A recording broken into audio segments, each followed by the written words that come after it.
Bonsoir, bienvenue à vous en direct sur Public Sénat, votre émission pour aller plus loin ce soir sur le programme économique du Front National. Pierre Gattaz dénonce un projet irresponsable. La charge du patron du MEDEF a provoqué un déluge de réactions. Marine Le Pen y voit une attaque sur commande et pointe des arguments caricaturaux. Alors qu'en est-il? Le débat ce soir avec l'inspirateur de ce programme, le député européen FN Bernard Monod. Avec nous aussi l'ex-présidente du MEDEF, Laurence Parisot, le directeur de Libération, Laurent Geoffrin et Bruno Jeudi de Paris Match. L'état d'urgence de plus en plus fait grincer des dents à gauche, tandis que Manuel Valls n'écarte pas une nouvelle prorogation du dispositif. Eh bien, les premières critiques se font entendre. L'édito politique à suivre. Et puis cette question ce soir, quelle panoplie de mesures pour faire face au retour des djihadistes français de Syrie?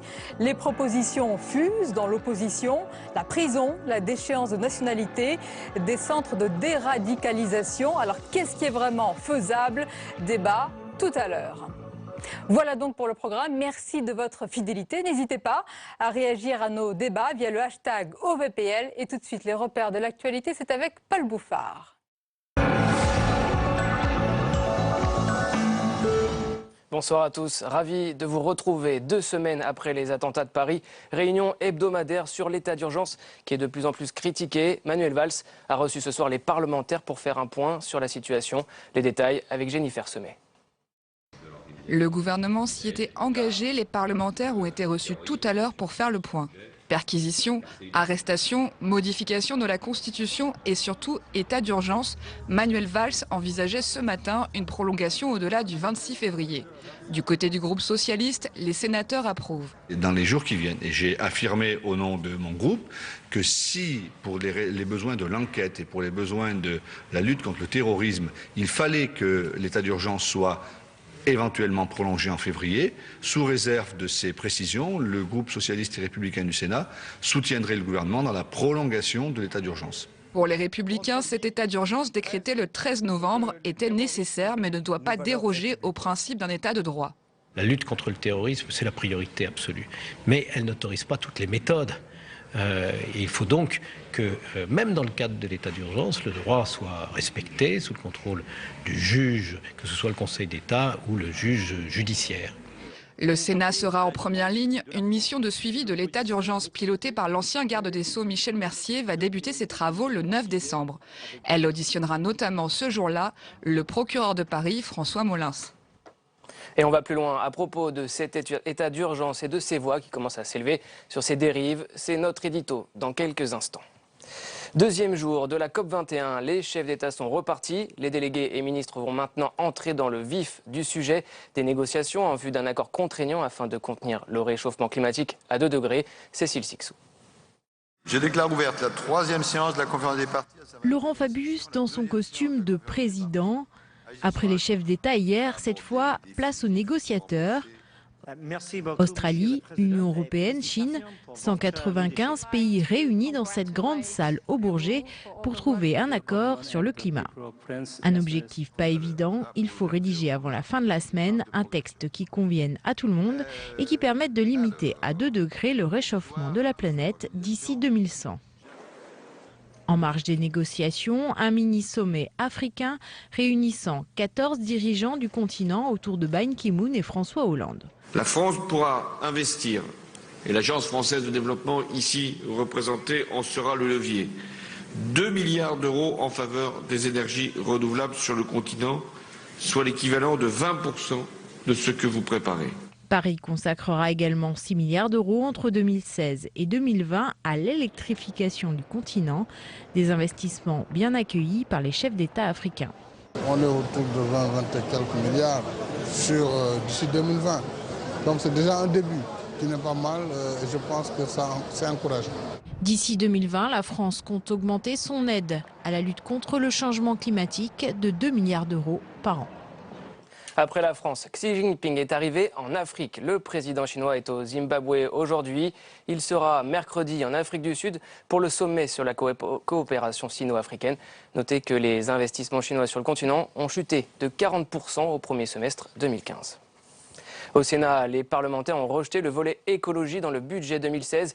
La COP21 vient de s'ouvrir, on l'a vu, et les sénateurs ont jugé insuffisantes les propositions du gouvernement en la matière. Les détails avec Flora Sauvage. Cette année encore, la tendance se confirme. À l'heure de la COP21, les crédits dédiés à l'écologie dans le projet de loi de finances pour l'année 2016 sont en baisse. Ils passent de 6,59 milliards en 2015 à 6,49 milliards en 2016. Je trouve que c'est un très mauvais signal donné pour le pays hôte de la COP21, d'autant que le président de la République s'était engagé il y a 3 ans de faire de la France le pays de l'excellence environnementale. Tout gouvernement est libre de ses choix, mais ce qui est vraiment aujourd'hui, je trouve assez odieux pour la population, c'est de dire on vous tient un discours sur l'environnement et en acte on fait exactement l'inverse. Le ministère de l'écologie est le 2e ministère le plus touché, après celui de l'économie, par l'effort budgétaire. Cette année, on évoque une baisse des crédits, mais il faut aussi évoquer à l'échelle du ministère de l'écologie la perte de près de 700 emplois.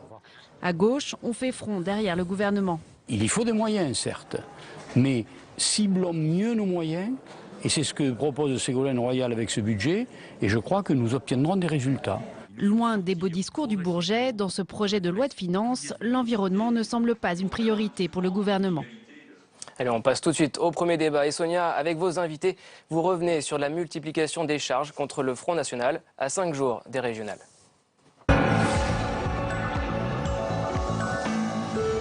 Oui, merci exactement, Paul. Nous sommes donc à 5 jours du premier tour des élections régionales et face à la dynamique du Front National dans les différentes enquêtes, eh bien, la charge anti-FN s'amplifie. Il y a eu la Voix du Nord hier et sa une contre Marine Le Pen et il y a le MEDEF aujourd'hui. Alors pour son président, Pierre Gattaz, le programme du FN serait économiquement irresponsable. Marine Le Pen dénonce une attaque commanditée. Alors qu'en est-il? Quel peut être aussi l'impact de ces attaques sur le scrutin? On en parle avec nos invités dans quelques instants. Mais d'abord, on écoute justement la charge de Pierre Gattaz. La retraite à 60 ans, l'augmentation du SMIC, etc., sans faire attention à la baisse des charges, à la compétitivité, à l'attractivité, ça aura un impact sur l'entreprise et la compétitivité de l'entreprise. C'est tout ce dont qui me gêne aujourd'hui. Je m'exprimerai sur le programme politique, je m'exprime sur un programme économique. Et vous savez que je dis la vérité, quand quelque chose ne va pas, c'est vrai pour le gouvernement actuel, pour n'importe qui, je le dis. Ça, c'est pas bien. Je me suis exprimé sur la pénibilité, je me suis exprimé sur les augmentations de taxes, les augmentations de taxes nationales. Ça, voilà, je dis la vérité. Et sur le programme économique du Front National, ça me rappelle étrangement des mauvaises expériences. Et nos invités pour en parler, Laurence Parisot, bonsoir. Bonsoir. Et bienvenue, vous avez été présidente du MEDEF, vous êtes actuellement à la tête de l'IFOP et je rappelle que vous avez publié un livre en 2011 intitulé Un piège bleu marine. Nous accompagne également ce soir Bernard Monod, bonsoir. Bonsoir. Et bienvenue, député européen. Vous êtes le stratégiste économique du FN ou pour le dire plus simplement, l'économiste en chef du parti. Merci d'être là. Bruno Jeudi, bonsoir. Bonsoir. Bienvenue, rédacteur en chef politique à Paris Match. Et nous accompagne Laurent Geoffrin, bonsoir. Bonsoir. Directeur de Libération. D'abord, Laurence Parisot, on va se concentrer sur le plan strictement économique. En s'exprimant en tant que patron du MEDEF, que vous avez donc présidé, est-ce que Pierre Gattaz parle au nom de tous les patrons de cette organisation? Est-ce que c'est aujourd'hui le porte-parole de tous ces chefs d'entreprise qui a parlé? Oui, d'une certaine façon, on peut le dire. Il est le président élu d'une organisation qui représente presque 2/3 des entreprises françaises. Et en tant que porte-parole de cette organisation qui représente donc un pourcentage très significatif de notre tissu économique, il dit « Je considère que le programme économique du Front National est dangereux pour notre pays ». Je pense qu'il a raison de le dire. Je pense qu'il faut le dire peut-être aujourd'hui à 5 jours d'un vote très important, mais c'est quelque chose qu'il faut dire continuellement. C'est quelque chose qu'il faut expliquer régulièrement parce que le Front National et ses leaders ont un certain talent pour se servir du programme économique comme d'un appât. C'est très tentant pour beaucoup d'électeurs d'entendre que le SMIC va augmenter, que tout va aller beaucoup mieux. Et donc il faut passer du temps pour dénoncer les mécanismes. En ça, je crois que le président du MEDEF a eu raison d'intervenir. Vous entendez, Bernard Monod, la potion économique du FN serait en réalité un poison amer pour notre économie qui provoquerait une hémorragie. C'est le cas? Ils sont bien placés pour en parler, puisque le poison, c'est eux qui l'ont instigé depuis 40 ans qu'ils nous ont imposé ce modèle économique ultralibéral et mondialiste. Ils ont ouvert les frontières à tout va depuis les années 90. On voit bien aujourd'hui la situation critique de la France. Nous sommes, ce que je dis toujours, en haut du toboggan, et nous allons malheureusement dévaler ce toboggan à grande vitesse. Est-ce qu'avec vous, on ne risque pas de le dévaler davantage? C'est ce qui est Au contraire, c'est justement éviter cette catastrophe aux Français. Ils ont déjà subi suffisamment de contraintes comme ça et de sacrifices. Je crois qu'il faut vraiment sortir de ce modèle ultralibéral mondialiste, qui d'ailleurs sous l'emprise de Bruxelles et de l'Union européenne. Laurence Parisot, juste pourquoi pour vous, ce programme économique, c'est le talon d'Achille du FN? Alors moi, je dis pas que c'est forcément le talon d'Achille, je pense qu'il y en a bien d'autres, et surtout, à la différence peut-être de Pierre Gattaz, je considère que il ne faut pas regarder seulement le programme économique. Il y a une pensée globale du Front National, et l'économie est un élément tout à fait en cohérence avec le reste de cette pensée, et c'est une pensée qui fondamentalement consiste à dire on doit se méfier de l'autre. Et l'autre, c'est exactement comme vous l'avez dit, c'est la mondialisation, c'est-à-dire le reste du monde. L'autre, c'est l'Europe et les autres Européens. Et puis un jour, l'autre, ça va être l'entrepreneur, parce qu'il est capitaliste et cosmopolite. L'autre, et de là, on dérive toute une pensée qui, encore une fois, a sa logique intrinsèque. C'est comme ça qu'on arrive à l'autre bouc émissaire qu'est l'immigré, ou l'autre, le musulman, etc. Je vais laisser la parole à Bruno. L'économie ne peut pas être isolée du reste de sa pensée. Mais est-ce que vous, Laurence Parisot, vous auriez accepté, alors je vous la pose aujourd'hui la question, que lorsque vous étiez à la tête du MEDEF, de débattre avec Marine Le Pen? Est-ce que quand on s'oppose, eh bien, la suite logique, c'est de débattre?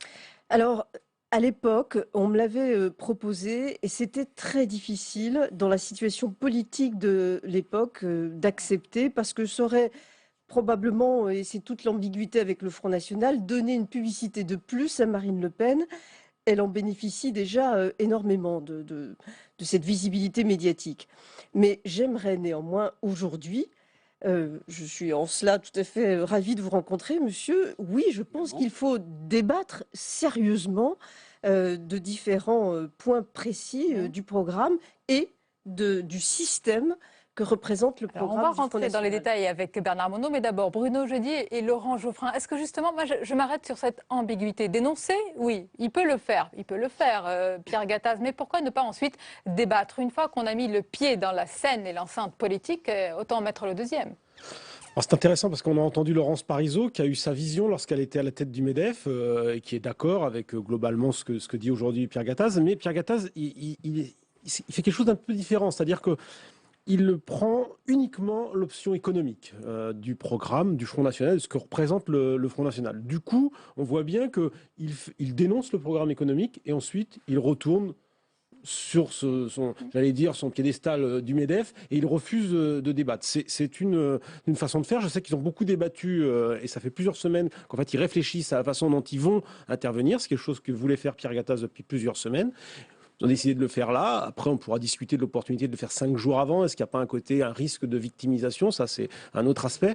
Mais on voit bien que Pierre Gattaz était embarrassé de savoir est-ce que j'attaque totalement le Front National et donc je débat et je rentre au fond dans un combat qui devient total, ou est-ce que je me contente de l'aspect économique et je dénonce le programme économique du Front National avec tout ce qu'il a dit sur la retraite à 60 ans, les différents, mais sur la position, différents éléments. Qu'en pensez-vous, Laurent Geoffrin? Moi, je vous parle franchement, je pense qu'il a commis une erreur. Parce que ça rend service au Front National. Parce que c'est un électorat populaire qui vote pour le Front National, qui est abusé, à mon avis. Enfin bon, je trouve que c'est un électorat populaire. Si le patronat dit, vous savez, c'est horrible ce qu'ils font, ce qu'ils proposent, ça les conforte. Les gens se disent, si les patrons sont contre, c'est plutôt bon signe. Et donc, tactiquement, c'est une erreur. En plus, les positions du MEDEF sur les programmes politiques, on les connaît depuis longtemps. Donc là, il y a vraiment un geste tactique, quoi. Il y a une volonté d'intervenir dans une campagne. Je pense que c'est une erreur. Parce que ça...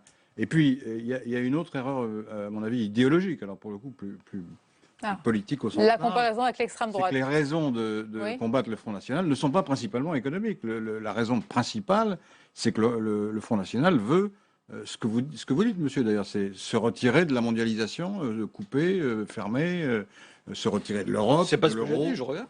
Enfin, en gros, C'est pas ce que. Non, mais c'est vous, c'est votre interprétation et votre fantasme. Enfin bon, il me semble que vous êtes contre l'euro.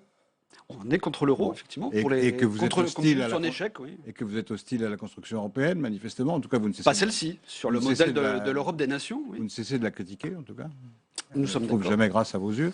Donc c'est un retrait de n'est pas en l'économie échec, française hors de l'Europe et hors du monde, finalement. Comme on exporte, comme on exporte entre un quart et un tiers de notre production, revenir au protectionnisme, eh bien, on va mettre des droits de douane, très bien, mais les autres, ils font pareil. C'est pas de raison. Et après, vous allez renchérir les produits pour les classes populaires, ce que vous oubliez de dire. Vous dites jamais ça. Quand on met les droits de douane, non, mais ça, c'est votre interprétation, monsieur. Vous me laisserez parler après. Quand vous mettez les droits de douane, ça renchérit les produits.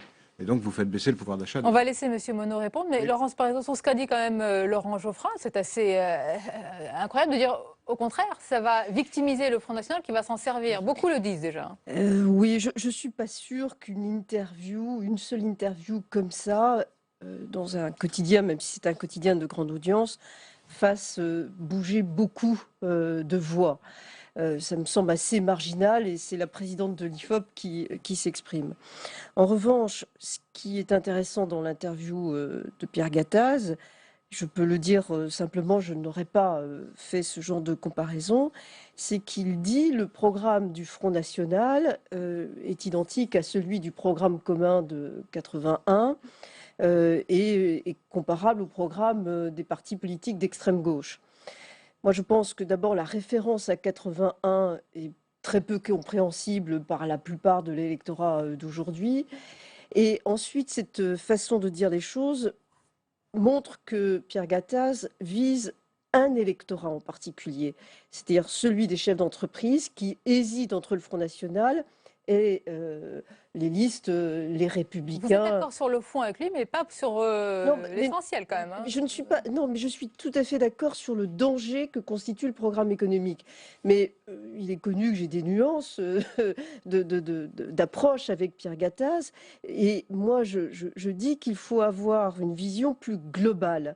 Et ce qui est dangereux dans le Front National, c'est beaucoup plus que le programme économique. C'est-à-dire vous vous placez, on va le dire, hein, sur un plan plus moral, éthique, dont on va parler. Hein. Ça, c'est ce que vous dénonciez déjà depuis avant l'élection de 2012. Alors, Bernard Monod, à vous de répondre. Déjà, moi, j'aimerais que vous nous précisiez ce que vous avez pensé de la comparaison, le parallèle qui a été fait par le patron du MEDEF entre le programme de l'extrême gauche, Jean-Luc Mélenchon, et celui de Marine Le Pen. Est-ce qu'il y a en ce moment une forme de convergence grotesque ou une méconnaissance en fait réelle de notre programme économique? Mais pourquoi ils nous attaquent sur le dernier bastion thématique, je dirais, de notre programme politique, l'économie, parce qu'ils ont échoué vous avez échoué dans tous les autres domaines. C'est-à-dire sur l'immigration, sur l'insécurité, sur la défense, sur la nation, sur l'identité nationale, vous avez échoué dans tous les domaines. Enfin, vous et vos amis politiques, j'entends l'UMP, le PS. Permettez-moi de je vous en prie. Donc, si vous voulez, le patriotisme économique, le protectionnisme intelligent, qu'est-ce que c'est? C'est d'abord annoncer C'est des belles formules déjà. Donc vous êtes le père. C'est notre modèle économique de patriotisme économique. Donc si vous voulez, nous sommes d'abord amis de toutes les entreprises en France. Je voudrais rassurer Mme Parisot. Pas de ceux des patrons du Nord, pardonnez-moi, qui se sont exprimés pour dire qu'ils n'étaient pas prêts à collaborer avec vous. Si ils font des attaques politiques, à ce moment-là, on répond politiquement, si vous voulez. C'est exactement ce qu'a fait Marine Le Pen. C'est une attaque politique partisane, ils ont pris parti, ils ont eu la réponse en retour. Mais si vous voulez, à partir de là, si on est amis de toutes les entreprises en France, on a intérêt, nous, à soutenir l'économie nationale dans l'intérêt des Français et de la France. C'est ça notre objectif prioritaire. Je comprends. Et, je veux bien comprendre votre intention. Pour terminer, notre objectif prioritaire, c'est de donner de la création de valeur entrepreneuriale et le retour de la demande intérieure au niveau de l'Hexagone. Enfin ça, tout le monde le souhaite. Voilà. Et tout le monde le souhaite, mais encore faut-il prendre les bons moyens, les bonnes solutions. Oui. Aujourd'hui, c'est exactement. Parce que quand vous regardez le bilan catastrophique de l'UMP et du PS... Mais là, on parle du Front National, Bernard Monod. Ça, c'est facile aussi parfois. Pour avoir des solutions, il faut faire un bon constat. Sur le Front National. Faire un bon constat. Vous reviendrez quand on parlera des autres. Mais si vous voulez, s'il s'agit de dire que les politiques économiques n'ont pas été très fructueuses depuis 20 ans, jusque-là, on sera d'accord sur le diagnostic. Quand vous dites, en revanche, vous êtes ami des entreprises françaises. Toutes les entreprises, y Très compris bien. les grandes. Tant mieux. Mais adhérents au MEDEF. Le MEDEF a des petites entreprises et des grandes entreprises, mais surtout toutes les entreprises françaises, ou quasi toutes, considèrent que l'euro a été une chance et est un succès. L'euro a eu des difficultés liées à la crise financière. L'euro est en train de surmonter ces difficultés. À vous trouver? Ah oui. À vous trouver. Bah, Avec bien ce qui se sûr. passe en Grèce, vous trouvez qu'on surmonte les Mais difficultés? bien sûr, Avec on va 21 sur... millions de chômeurs en zone euro, avec 6 millions Oui, de mais chômeurs ce en n'est France, pas- vous trouvez qu'on surmonte les difficultés? La question de la Grèce n'est pas la question de l'euro. Et c'est même grâce que- à... Mais c'est même Pas grâce à s'engager sur un l'euro. débat sur la Grèce, mais Oui, allez-y. mais c'est même grâce à l'euro que la Grèce, in fine, va être sauvée. C'est faux, Les madame. problèmes grecs sont propres aux Grecs. Et la Grèce n'aurait jamais dû rentrer dans la zone euro. Ça, on Alors est vous tout êt à en fait désaccord d'accord. avec la Troïka, c'est-à-dire la Attendez, non, BCE, je voudrais le pas qu'on aille sur FMI. ce débat-là. reviens- alors, si on revient sur les entreprises françaises, et notamment le tissu industriel français, a incroyablement bénéficié de l'euro parce que cela a mis fin aux dévaluations compétitives qui étaient destructeurs de valeur et qui a été à l'origine d'effondrement de pans entiers de notre Il y a économie. plusieurs millions de chômeurs en France. Alors, Non, non, Si, non, si, non, madame. pas Une l'euro. désindustrialisation. C'est passionnant. Je voudrais juste qu'on revienne. Bon. Il y a une question à Les l'état entreprises d'esprit. aiment l'euro, ça je peux vous l'assurer. Mais est-ce qu'ils aiment le Front National? C'est la question. Est-ce qu'il y a une tentation, Laurent Geoffrin, chez certains, même voire beaucoup de patrons, à travailler sans problème avec le Front National? Quel est l'état d'esprit aujourd'hui, à la fois des grands patrons et des chefs d'entreprise plus petits ou moyens, selon vous? Je vais vous faire une réponse franche. Le patron, il voit l'intérêt de son entreprise. Donc s'il a en face de lui des pouvoirs publics X ou Y, d'une couleur et d'une autre, il va compter. Il va dire, bah, qu'est-ce que ça me rapporte combien et ça me coûte combien. Et donc ils travailleront volontiers avec le Front National, sauf ceux, comme Laurence Parisot, qui auront des objections de type politique ou moral. Ça existe. Mais le patron, il est responsable de sa boîte, donc il faut bien qu'il travaille, donc il travaillera. J'ai pas de... Oui, à ceci près, Laurent Geoffrin, et c'est en ça que je pense que vous avez totalement rejeté l'idée que Pierre Gattaz puisse s'investir. Je pense que Pierre Gattaz, il est obligé à un moment ou à un autre d'intervenir dans ce débat parce que les régions ont des compétences économiques, des compétences même en matière d'emploi, en matière de Non, mais il a le droit d'intervenir, mais je en pense matière que l'effet n'est pas... d'attractivité, et du coup, ça va avoir des répercussions économiques En sans doute matière- très importantes. En matière d'attractivité, Le choc c'est évident. d'une région qui aurait un président Absolument. issu du Front National, ce serait à mon avis très important. N'oublions pas que la région Nord-Picardie, Nord-Pas-de-Calais-Picardie, c'est quand même 6 millions d'habitants, que PACA c'est 5 millions d'habitants. Grosso modo, on a 11 millions d'habitants là qui quand même seraient dans une situation inédite sur le plan politique, et ça crée un gros choc. Oui. Donc je pense que Gattaz, quand il intervient, après, s'il n'intervient pas, on va dire, bon, les patrons s'en foutent de ce qui se passe sur le plan Je politique. ne crois pas que Donc, le peuple attendait je- impatiemment que non, je ne Gattaz crois pas parle, qu'il hein. attendait, mais ils ne peuvent pas totalement se désintéresser. On sait, les entreprises, elles Alors, sont- il n'y a elles font pas aussi partie que de le la société. patron du MEDEF, c'est pas étonnant. Il y a également le Premier ministre Manuel Valls. Il intervient sur un terrain particulier. Je voudrais vous faire réagir à cela. Et on l'écoute, c'était ce matin sur Europe 1. Eh bien, il ne montera pas, il reculera si chacun fait son devoir, Manuel Valls, si tous les Français vont voter. Et chacun devra prendre ses responsabilités, à gauche comme à droite, pour empêcher le Front National de gagner une région. Alors, on verra ce que ça veut dire vraiment que chacun prenne ses responsabilités. Mais Laurence Si, on a Parisot, compris quand même. oui, on a compris, mais il faut que ça soit plus clair dans sa bouche aussi.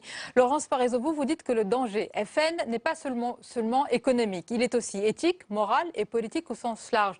Honnêtement, est-ce que cette généralisation du danger, est-ce qu'elle a encore un impact aujourd'hui auprès du citoyen? Est-ce que vous le croyez?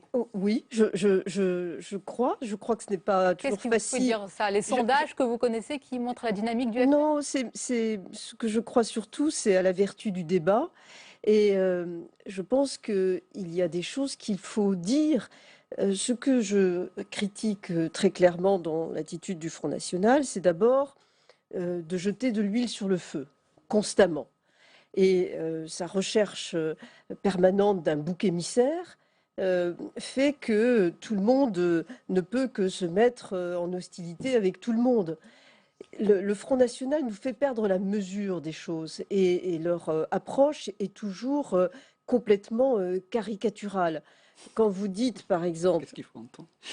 Écoutez, quand Vous qui faites la caricature, madame, je m'excuse depuis Mais, le début. je vous avez prends un parlé de la hausse exemple du chômage, du SMIC, c'est faux.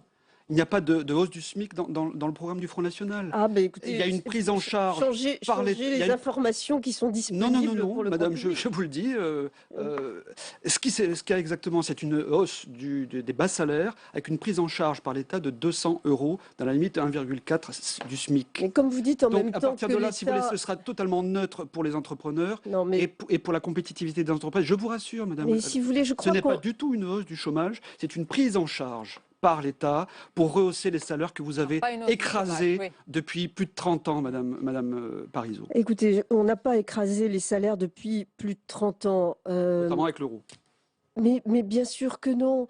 Si vous voulez, si nous n'avions pas eu un marché gigantesque qui s'ouvrait avec l'euro et l'Union européenne, un marché de 500 millions, si nous avions dû nous cantonner tous dans un marché de 60 millions, nous n'aurions jamais eu la possibilité d'être en mesure de concurrencer les entreprises américaines. À vous écouter, avant l'Union là-dessus, on va européenne, pas il n'y vous avait pas réconcilier sur l'Europe il n'y et avait l'Union pas européenne. d'économie En tous les mondiale cas, et attendez, internationale. Laurence avec- Parisot. C'est-à-dire que tout le monde change en même temps. Avant vous, il n'y avait monsieur. rien. Mais- Il y avait rien. Vous voyez, Mais le c'était débat très est puissance possible, hein, Je comme n'ai quoi. pas- Laurence Parisot, Je attendez, n'ai pas je voudrais juste l'honneur faire d'avoir réagir. été à l'origine de Pardonnez-moi. l'euro, donc Je c'est vais pas faire avant réagir. moi. Vous avez contribué. Laurent Geoffrin et Bruno Jeudi, une chose est frappante en tous les cas dans ce débat et dans les autres débats, et c'est peut-être une banalité de le dire, Laurent Geoffrin, mais jamais, jamais le Front National n'a été autant au centre de tous nos débats médiatiques, politiques, économiques, éthiques, morales. La liste est longue si vous me laissez continuer. Oui, je le regrette, mais je le constate. Il faut faire avec la réalité. La réalité, c'est qu'ils ont des succès électoraux et les sondages leur prédisent encore des succès. Donc évidemment, on en parle, c'est logique. Et comme ça nous apparaît comme une menace, on essaye de la conjurer au moins par le... Menace pour qui? Par l'argument pour la France. Pas pour les Français, en tout cas. C'est une solution. Pour les Français aussi, a fortiori. Bon, Par exemple, ouais. je prends un exemple. Menace même, pour parce que vos là, intérêts. un exemple. Vous dites l'euro, c'est pas bien. Ah bon, donc il faut en sortir, si c'est pas bien. Si on y reste, on n'est pas cohérent. Bon, absolument. D'accord. Donc ce sera une dévaluation. Non. Forcément. Non. Eh oui, Écoutez, on monsieur, commence déjà apparemment, par vous ne dire suivez pas n'importe les quoi. marchés financiers, puisque Si vous depuis sortez de 18 l'euro, mois, vous dévaluez. Je vous rappelle quand même que depuis 18 mois, l'euro s'est déprécié Mais de alors, 25%. Si vous ne par dévaluez rapport pas, au pourquoi dollar. sortir de l'euro Il n'y a plus besoin de... Malheureusement, on arrive Alors, il n'y a pas à la besoin de fin du sortir, débat alors. qu'on aurait Mais aimé si, prolonger. au contraire. Mais Au si on ne contraire. dévalue pas, pourquoi voulez-vous Faut sortir Mais parce qu'il faut, Pour des raisons de souveraineté. il faut rompre le cours de change fixe Voilà, on entre- va pas vous mettre dans la Bruno zone euro. Jeudi, le mot de la fin. Parce que c'est ça. Non, excusez-moi, Bruno Jeudi, c'est le mot de la fin. Vous savez, Laurence Parisot, il y a pardon. 130 économistes étrangers, 130 qui se trompent. dont 10 prix Nobel qui se trompent. Et on l'a bien C'est vu, ça Bruno Jeudi, pour pensent comme conclure, nous. selon vous, Il y en quel a peut autant être qui pensent de l'impact, l'autre côté, s'il vous plaît, les économistes. s'il vous plaît, quel peut L'impact être de- l'impact de ces attaques répétées pour conclure? L'impact aujourd'hui, je pense qu'il, pour l'instant, à mon avis, se rapproche de zéro. On voit bien que le Front National est sur une dynamique qui n'est pas, qui ne provient pas des dernières attaques dont on vient de parler. Le Front National est en dynamique depuis 2011. Il franchit des paliers, 18% à la présidentielle, 25% aux européennes. Et là, aujourd'hui, les sondages sont plutôt inquiétants. Ils parlent de près de 30%. Et on voit bien que l'actualité autour des migrants et les derniers attentats ont renforcé le Front National. Tout nous donne raison. Nous verrons cela, Non, nous verrons cela parler vraiment uniquement dans des le scrutin. attentats et de C'est la important. migrants. Merci en tous les cas pour ce débat Rien ne passionné. vous donne raison. Merci. Rien. La suite de votre émission. Restez avec nous. Autre sujet à présent pour évoquer un malaise chez certains à gauche. L'état d'urgence fait grincer quelques dents. C'est l'édito politique ce soir. Et tandis que Manuel Valls n'écarte pas une nouvelle prorogation du dispositif de l'état d'urgence, eh bien les premières critiques se font entendre. On en parle avec Marcelo Westfried. Bonsoir Marcelo. Bonsoir Sonia. Journaliste politique à l'Express. Alors, le Premier ministre a donc défendu l'état d'urgence face à certaines critiques qui se font vraiment de plus en plus entendre. Oui, alors rendez-vous compte, on est déjà à 2000 perquisitions, 200 personnes placées en garde à vue, 300 armes saisies. Alors je ne sais pas si on est déjà dans la guerre contre le terrorisme, mais en tout cas on est déjà dans la guerre des chiffres. Le gouvernement bombe le torse, Français, Françaises, on s'occupe de vous. Seulement, dans la pratique, les policiers ratissent large, ratissent très large, peut-être trop large selon certains. L'état d'urgence, je le rappelle, ça permet de mener des perquisitions de jour comme de nuit sans passer par la case justice. Du coup, on a des descentes de police en très grand nombre, parfois un peu musclées, c'est le cas dans certaines mosquées. On a aussi des assignations à résidence qui concernent parfois des gens qui n'ont rien à voir avec la menace islamiste. C'est comme ça qu'on se retrouve avec des militants écologistes ou des militants de la gauche radicale qui ont été assignés à résidence pour les empêcher de manifester. Et il y a Jean-Luc Mélenchon qui dénonce, je cite, carrément un instrument de plus pour criminaliser les mouvements sociaux. Alors, il n'est pas le seul, et ce qui est intéressant, c'est de constater qu'il y a de plus en plus de critiques, c'est-à-dire qu'on est en train de sortir peu à peu de ce climat d'union nationale qui a régné ces dernières semaines. Alors, qui proteste? Le Parti communiste, qui a été reçu aujourd'hui à Matignon et qui a expliqué que voilà, il y avait des dérives qui étaient possibles. L'écologiste Noël Mamère, qui signe avec Olivier Besançon un appel pour défendre le droit à manifester. Et vous avez même la société civile qui s'en mêle. L'avocat, par exemple, le président de la Ligue des droits de l'homme, l'avocat Leclerc, voilà, Henri Leclerc, qui a dit on ne peut quand même pas vivre dans un état d'exception permanent. Alors il y a, Marcelo, évidemment, la nécessité de protéger les Français, c'est la sécurité avant tout, mais il y a aussi le respect des libertés publiques. Comment le gouvernement peut sortir et trouver le bon équilibre, peut sortir de cette polémique? Alors, vous le disiez tout à l'heure, là, Manuel Valls a dit ce matin que l'idée, ce serait éventuellement, si c'était nécessaire, de prolonger après février l'état d'urgence. Alors, ce serait extrêmement risqué, parce que d'abord, ce dispositif, est-ce qu'il est efficace dans le temps? Au début, effectivement, des perquisitions ont eu leur effet, mais vous enlevez l'effet de surprise, personne n'attend les descentes de police avec des armes cachées sous son matelas. Donc il y a déjà un premier point. Deuxièmement, si vous faites 3 mois d'urgence, puis 3 mois d'urgence, puis encore urgence, il y a un moment où vous mettez le droit dans un engrenage qui est quand même extrêmement dangereux, parce que quel est le responsable politique qui va oser l'arrêter? Quel est le gouvernement qui va prendre la responsabilité? Imaginez, au premier attentat, on lui tomberait dessus en lui disant vous avez baissé la garde. Bref, un état d'exception, c'est fait pour rester un état d'exception. Merci beaucoup, Marcelo Vesfred. Il est 22h30 passé. Tout de suite, les repères de l'actualité, c'est avec Paul Bouffard.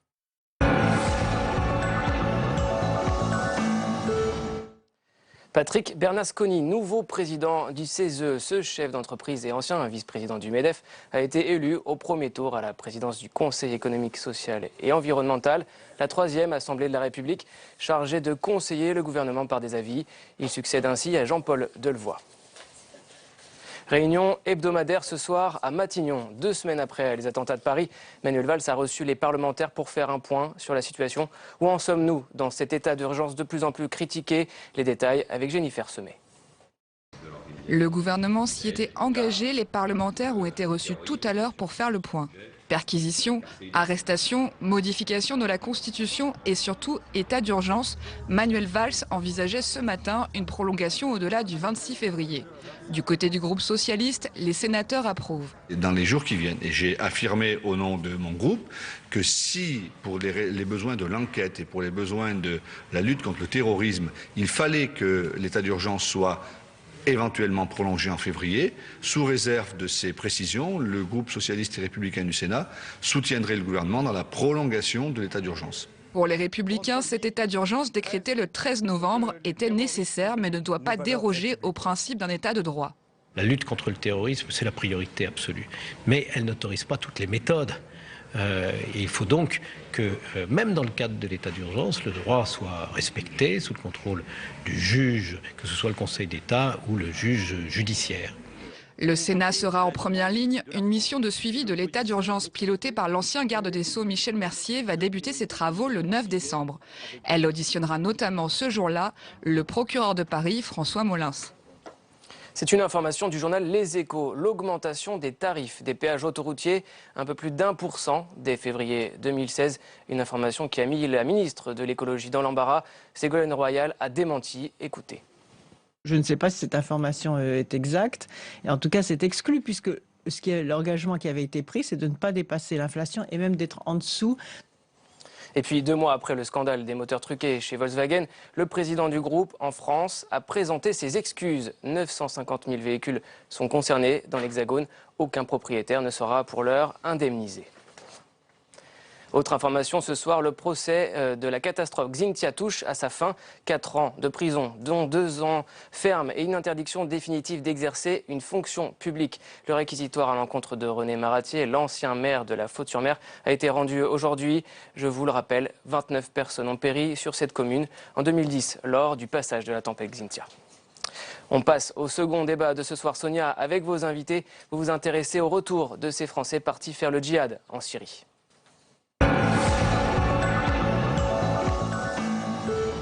Oui, on parle beaucoup du départ des djihadistes vers la Syrie. Bien, on va s'intéresser précisément ce soir au circuit de retour des djihadistes français en France.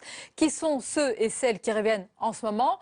Sont-ils de plus en plus nombreux parce qu'il y a un bombardement qui se fait plus intensif? Et surtout, quelles mesures coercitives de contrôle une fois qu'ils sont sur notre sol? Que veut dire aussi concrètement la déradicalisation? L'analyse et le débat avec nos invités dans quelques instants. Mais d'abord, retour sur l'actualité du jour avec ce procès d'une filière djihadiste en France. Et l'une de ces figures qui est absente à ce procès, il s'agit de Salim Ben Ghalem. Les détails avec Nathalie Guilloire. 3 heures de retard pour un procès très attendu. Ils sont 7 prévenus dont un absent, très présent, Salim Ben Ghalem. Ce serait lui l'un des principaux bourreaux de Daesh. Il sera jugé par contumace au tribunal correctionnel de Paris. Installé en Syrie depuis 2013, Salim Ben Ghalem est poursuivi pour avoir accéléré le processus de radicalisation de jeunes Français et facilité leur départ vers la Syrie. Originaire de Cachan dans le Val-de-Marne, l'homme se serait radicalisé en prison. Au mois d'octobre dernier, il aurait été ciblé par des frappes françaises à Raqqa. Nul ne peut dire aujourd'hui s'il est vivant ou mort, l'homme fait toujours l'objet d'un mandat d'arrêt international. Ce procès doit se tenir jusqu'au 7 décembre. Et nos invités ce soir, Jean Bizet, bonsoir et bienvenue. Bonsoir. Vous êtes sénateur Les Républicains, président de la Commission des Affaires européennes. Avec nous également Catherine Picard, bonsoir. Bonsoir.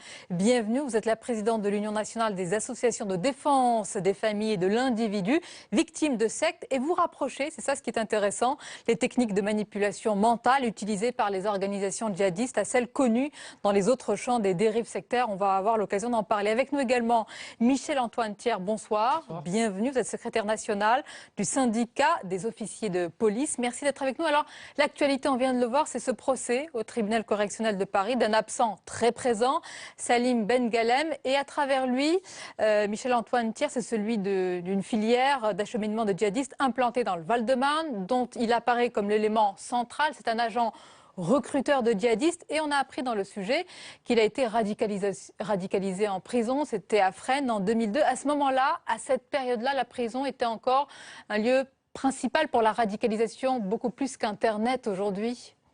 Oui, c'est effectivement un lieu de diffusion de ces idées islamistes radicales à une époque encore où ça ne posait pas les problèmes de terrorisme et d'ordre public avec la violence qu'on leur connaît aujourd'hui. Quel est votre regard sur ce profil-ci, en particulier de Salim Ben Ghalem, quand on le compare aujourd'hui avec les autres profils?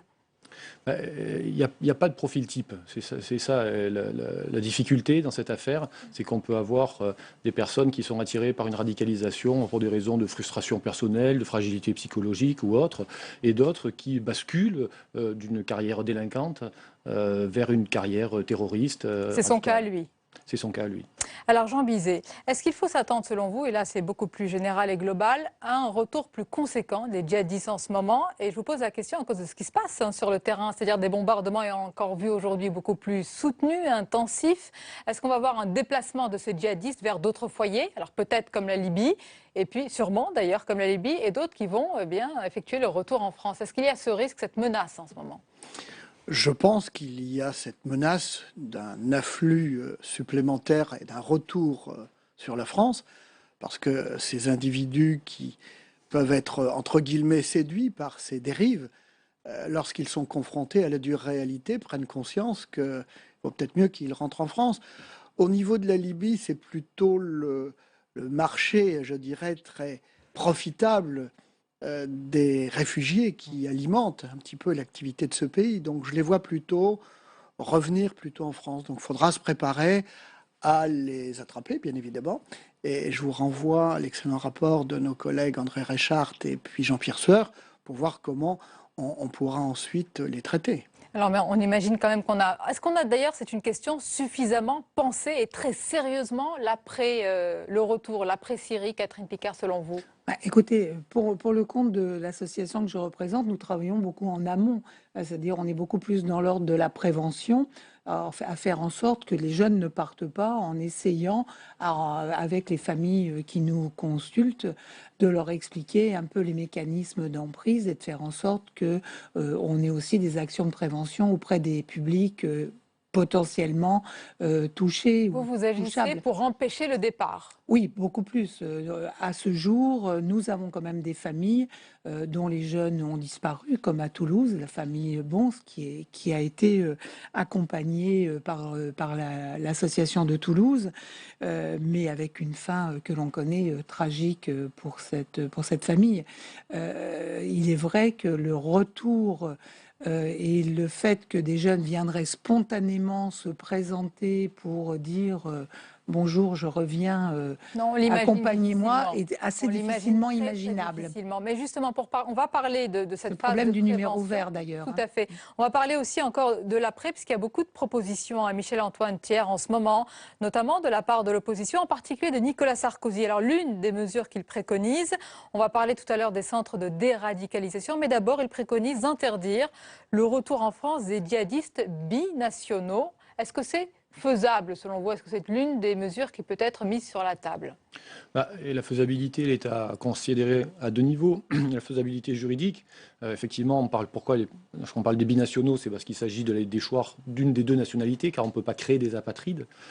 Et puis après, il y a une faisabilité concrète qui est celle du contrôle de la circulation de ces individus, parce qu'une fois qu'il a été dénaturalisé français, qu'est-ce qui l'empêche de circuler à travers les frontières de... Une reconduite justement au pays dont il a l'autre la nationalité, on suppose, logiquement. Oui, bien sûr, mais ça ne change en rien les questions de porosité des frontières Catherine Picard, extra-européennes. vous n'y croyez pas du tout Je pense qu'on a bien vu quand même qu'il y a une porosité, que certaines personnes voyagent quand même de manière plutôt clandestine. C'est bien quand même l'objet des recherches du moment, et que je ne vois pas comment on pourrait... Alors des reconduites, il peut y en avoir, mais ce sont quand même des cas à la marge, me Donc c'est semble-t-il. une mesure, selon vous, à exclure? À peu près comme la peine de mort pour les kamikazes, oui. Alors Jean Bizet, vous allez plus loin. Là, on parle des djihadistes français qui ont juste uniquement la nationalité française, et vous voulez en faire des apatrides. Vous pensez en fait qu'on peut contourner toutes les conventions que nous avons signées, que ce qu'a fait une loi, une autre loi peut la défaire. Expliquez-nous. Écoutez, effectivement, aujourd'hui, nous ne pouvons pas créer des apatrides. C'est la loi de 98, qui est la loi Guigou sous gouvernement Jospin, qui retranscrit, si je puis m'exprimer ainsi, les 3 conventions que la France a signées et ratifiées. La convention, je dirais, de New York de 1954, celle de 1961, et la convention européenne sur la nationalité 97. De 97. Mais ces 3 engagements disent très clairement qu'on ne peut pas créer des apatrides, sauf dans 3 cas de figure. Et lorsque vous portez atteinte aux fonctions essentielles de l'État, ou vous engagez, deuxième cas de figure, dans une armée étrangère, vous pouvez être considéré, déchu de toute nationalité. Je crois que j'ai fait une tribune récemment dans un quotidien national. Il faut oser aller jusque-là, parce que tout simplement, les jeunes qui ont choisi la patrie de la haine, le camp de la haine, n'ont pas choisi la France. Donc, de même que je viens d'apprendre aujourd'hui qu'il ne serait pas impossible que nous prolongions l'état d'urgence, ce qui, moi, ne me pose aucun problème, bien évidemment, parce qu'il faut rétablir l'ordre dans ce pays, que ce soit au travers des malheureux événements que nous avons vécus en janvier et en novembre. Mais il y a aussi, je crois qu'il ne faut pas se cacher et se voiler la face. Il y a une nuance entre prolonger l'état d'urgence et oui, mais il y a, chacun le sait bien, que dans certaines banlieues, je sais que je vais heurter certains téléspectateurs, dans certaines banlieues ou dans certains départements, je pense à la Loire-Atlantique ou en Tarn-et-Garonne, des zones de non-droit. On ne peut pas imaginer, si vous voulez, qu'on perdure, je dirais, sur ce terrain dans ce pays, parce qu'on voit bien que lorsqu'il y a de grandes manifestations internationales, comme il y a 48 heures, sortent vraisemblablement de cette zone de non-droit des individus fort peu recommandables qui n'ont aucun repère et qui veulent casser soit du policier, soit tel type de magasin. Oui, là vous parlez de ceux qui ont bravé la manifestation, absolument, qui étaient place de la République. On ne va pas les confondre avec les djihadistes de retour mais vous de savez, Syrie. quand vous prenez, je dirais, quand ces gens prennent les objets qui avaient été déposés, Ça, c'est indigne, on est tous d'accord. C'est particulièrement indigne. Oui. Mais quand même, je reste sur notre sujet, hein, qui est les djihadistes français de retour de Syrie. Catherine Picard, vous avez une autre vision. Vous travaillez avec des associations. Vous êtes d'ailleurs vous travaillez en collaboration avec les services de l'État. Face à de telles propositions qui sont partagées par une partie de la population, qu'est-ce que vous pensez? Est-ce qu'il faut aller jusque-là ou est-ce qu'il y a encore? Ou est-ce que vous pensez encore qu'il peut y avoir d'autres alternatives? Et est-ce qu'elles sont mises en place par d'autres pays, par exemple? Alors, encore une fois, je crois qu'on est, nous, dans la situation qui nous occupe, véritablement à la fois en amont, et c'est pas que j'ai pas à me prononcer sur la question. Je pense que ce fameux retour relèvera certainement d'un soin très, très spécifique. Il n'y a pas, et qui sera dédié aux services de police et qui sera dédié à une forme d'enfermement, quel qu'il soit. Oui, il y a en ce moment plusieurs détentions provisoires, ça on va en parler, c'est la casse-prison. Maintenant, nous, ce qui nous préoccupe, c'est ces jeunes qui sont dans un état que monsieur vient de citer, qui est une bascule potentielle.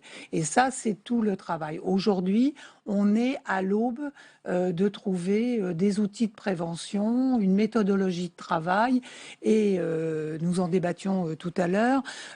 Seules des équipes pluridisciplinaires sur le terrain vont pouvoir répondre à ces jeunes qui sont à chaque fois un cas particulier. C'est très important. Vous allez nous en parler. Vous allez nous dire aussi qu'il faut déployer des moyens pour tout cela, hein, parce que j'imagine qu'on les moyens sont déployés. Il y a 8 millions d'euros, je crois, qui sont affectés aux préfectures sur 3 ans. Je crois que c'est plus la notion du réseau, des acteurs sociaux, la prise en compte des problématiques et la compréhension du phénomène qui est à mettre en place. Et je crois que le système de prévention à la française qui commence par une sensibilisation, puis des formations de formateurs, d'acteurs sociaux, puis nous avons le temps sur cette histoire. On n'est pas dans l'urgence. Sincèrement, vous avez le temps? Mais on n'est pas dans l'urgence. Alors qu'on parle de radicalisation express, vous venez que vous avez le temps. La prévention ne peut pas se faire de manière pulsionnelle. La répression doit, et ce qui est mis en place répond à cette notion de répression et aussi de sécurité publique. Ça doit se faire dans l'urgence et les mesures sont prises.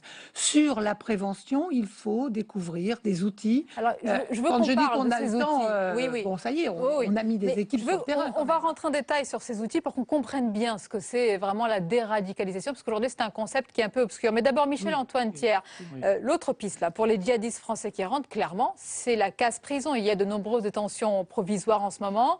Dans les faits, tous ceux qui reviennent sur le territoire, évidemment, ils sont pris en charge par les renseignements. Il y a un débriefing qui est complet, global et très fouillé. Et puis, il y a les détentions. Oui, c'est la mesure, la détention, c'est la mesure, je dirais en gradation la plus élevée, qui correspond à un état dangereux avéré et qui ne peut exister que dès lors qu'on a établi contre ces personnes la participation à une entreprise revenir de terroriste. Syrie n'est pas déjà un fait aggravant pour être mis en détention provisoire, non? En soi, non. Il faut des éléments matériels qui rattachent ce retour, ou plus exactement le séjour avant le retour, à des activités liées au terrorisme. C'est ce qu'on appelle la participation à une entreprise terroriste. Donc là, il y a une qualification judiciaire qui est prévue par le code pénal, qui s'applique et qui permet à un magistrat d'être saisi et à la suite d'un processus décisionnel tout à fait de droit commun. Là, on n'est pas du tout dans une question d'état d'urgence. Judiciairement, on décide que cette personne doit être placée en détention. C'est le meilleur moyen de l'extraire à l'instant T de la société, mais on sait très bien aussi que ce n'est pas une solution durable. Mais d'où la complexité de savoir, Jean Bizet, ce qu'il a fait sur le terrain syrien. Ni vous, ni moi, ni le policier, ni le magistrat n'y n'est sur place. Il y a ceux qui vont venir, peut-être qu'il y a des repentis, peut-être qu'il y en a qui ont vu l'horreur et qui veulent revenir, et peut-être pas. Il y a peut-être ceux qui vont se faire passer pour cela. Comment faire cette nuance? Je pense que la case pénale est la case obligatoire dans un premier temps, le temps de mener un certain nombre, je dirais, d'investigations. Mais vous savez, ceux qui ont pris cette décision de s'engager dans une telle démarche, même s'ils sont repentis, ça reste potentiellement des individus que je peux considérer comme dangereux. Et nous devons protéger nos concitoyens, nous devons leur assurer un maximum de sécurité. Je reviens de la réunion de la COSAC à Luxembourg. la conférence spécialisée pour les affaires communautaires. J'ai pour la première fois, je la fréquente depuis une quinzaine d'années, refusé. Ça a été un petit peu mal pris. J'ai refusé pour la première fois depuis 15 ans de souscrire à une déclaration d'une majorité d'États membres parce que je considère que l'Europe, en la matière, ne protège pas suffisamment nos concitoyens. Et je trouve qu'il y a une dérive jurisprudentielle de la Convention européenne des droits de l'homme qui est assez dangereuse.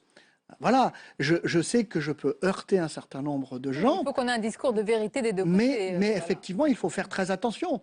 La Convention européenne des droits de l'homme est très importante. Nous devons tous la respecter. Mais encore une fois, il y a une dérive jurisprudentielle qui fait que, eh bien, on nourrit, si vous voulez, un sentiment d'insécurité réel et on permet à un certain nombre d'individus de commettre des actes sur notre territoire qui ne peuvent pas perdurer. Ça, c'est un point très important. Avant de parler des centres de déradicalisation, Catherine Picard, est-ce que vous voulez réagir quand même à cela? Parce que là, on bouscule la Convention des droits de l'homme, mais certains le comprennent et l'exigent aujourd'hui pour la sécurité des Français. Oui, mais nous faisons le même constat sur le traitement qui est fait au sectes. À partir du moment où la Cour européenne des droits de l'homme rend des jugements qui obligent l'État français à rembourser 4 millions d'euros aux 29 membres restants du mandat Rome à Castellane sur des problèmes fiscaux, on est dans une conception des choses qui est la conception du plus petit dénominateur commun. Donc les propos de M. Bizet ne vous choquent pas, au contraire? Vous voulez sur la question des sectes, nous le connaissons aussi. Sur la question de la radicalisation, encore une fois, je pense que nous sommes au début d'une constatation et d'un partage de savoir-faire et un partage de conception des choses qui va demander un petit travail d'homogénéisation.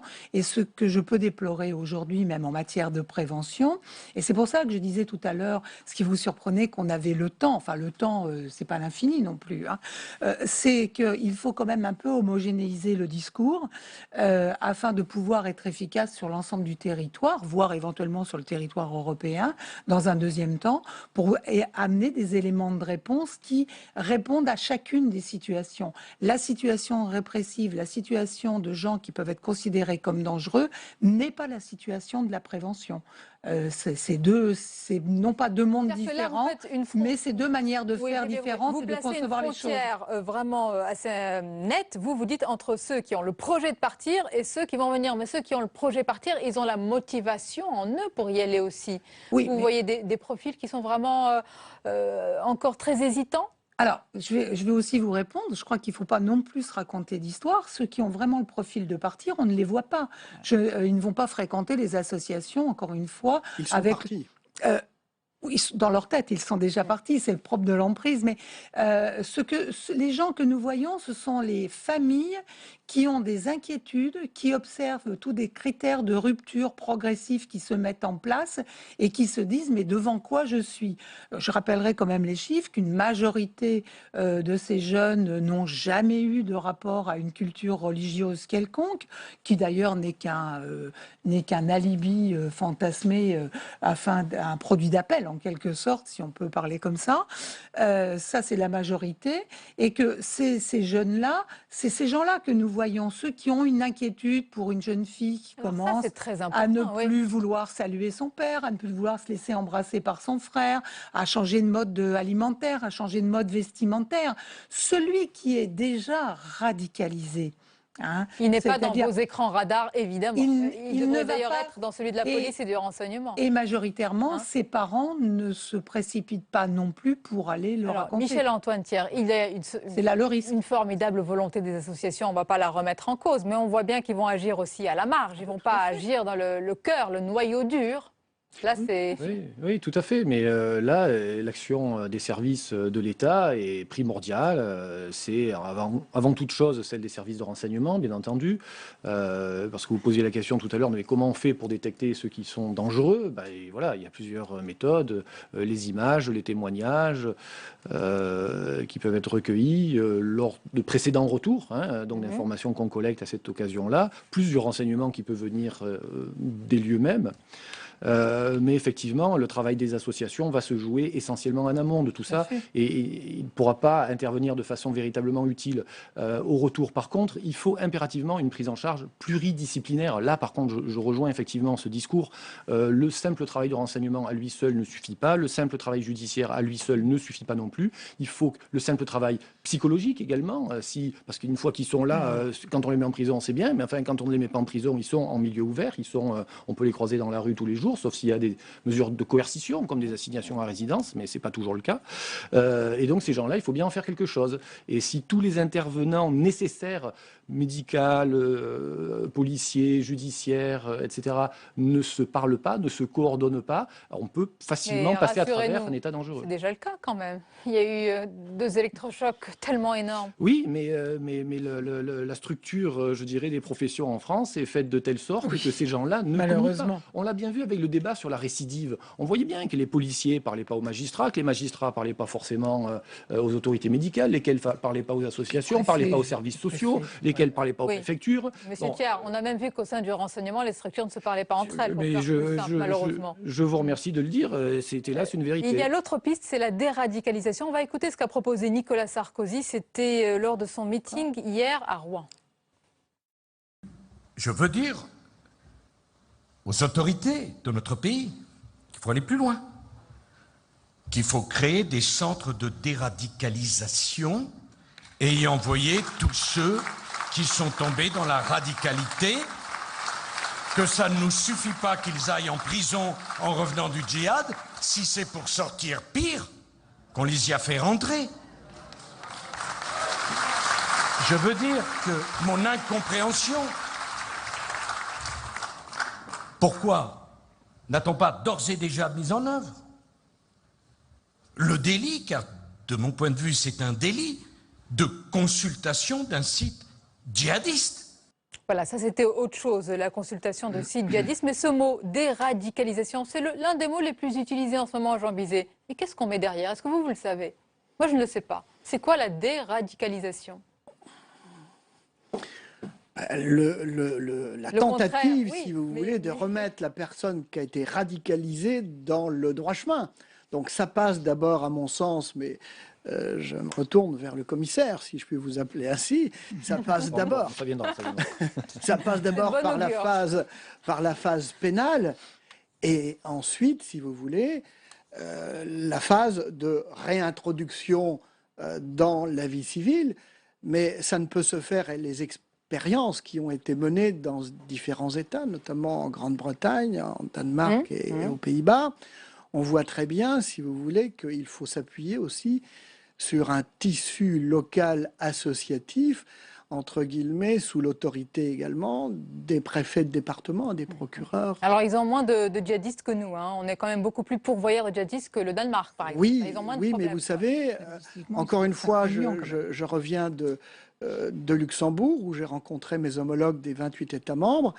Ils s'attendent précisément à ce que des événements, malheureusement, comme c'est arrivé à 2 reprises à Paris, reviennent également à nouveau chez eux. Donc pour moi, c'est une affaire qui ne concerne pas uniquement la France, mais l'ensemble, je dirais, du monde occidental. Et vous insistez sur vraiment cette interdisciplinarité, c'est ce que vous nous avez dit pour conclure, Catherine Picard. C'est très important, évidemment, avec les forces de l'ordre, le renseignement et tout cela. Ça va être un élément majeur, ça, pour la suite. Je pense que chacun doit respecter la place d'où il parle et faire ce qu'il sait faire. Parce que sinon, il y a une confusion des genres. Il y a aussi une confusion qui peut être néfaste aux uns et aux autres. Et profitable aux terroristes, malheureusement. Profitable éventuellement aux terroristes qui se jouent de toutes les béances qui peuvent exister. Exactement. Merci en tous les cas. Merci à vous pour ce débat.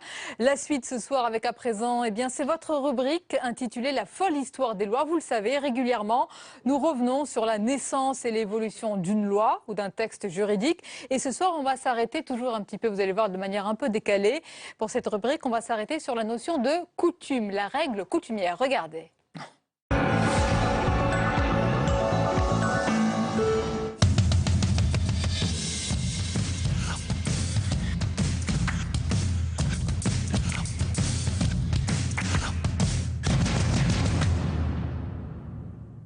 Mais c'est marqué là, Monsieur le Président. Article L146.1 du Code des pensions de retraite des marins français du commerce et de la pêche. Je n'invente rien.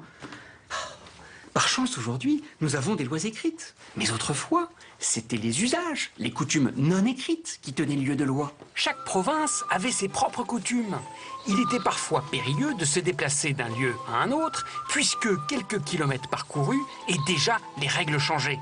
Ainsi, en traversant une rivière, le fils légitime pouvait tout d'un coup devenir illégitime.